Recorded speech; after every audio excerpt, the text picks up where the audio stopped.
May talong ba kayo? Gawin natin ganito. Talong poppers ito. Tingnan nyo naman, parang manok ang itsura. Bale, hihiwain ko muna yung talong ko.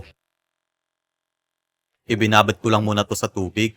And then, paghaluin natin yung isang tasang harina, 3 kutsarang breading mix, 1 kutsaritang asin at paminta, pampalasa.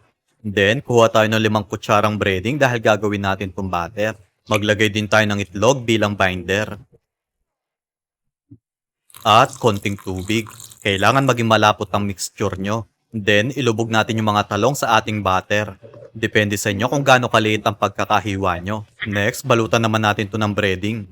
Kung mapapansin nyo, kulay puti na ang lutuan ko. Binili ko lang sa TikTok ito.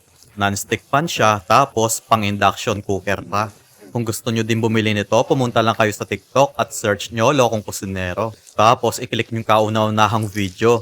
So, okay na to? Gawin na natin yung sauce. Magtunaw tayo ng 1 kutsarang margarine, 1 kutsarang harina, at konting tubig. Tapos, 40 grams ng quick melt cheese ang ilalagay ko. 50 ml evap naman, pampadagdag linamnam. At 2 kutsarang cheese powder. Isalin natin to sa piping bag para hindi tumigas. Grabe talaga, parang manok ang itsura. Ilagay na natin yung cheese sauce sa ibabaw. At dahon ng sibuyas, pampaganda. Grabe, ang ganda. Sino bang mag-aakala na talong lang ito?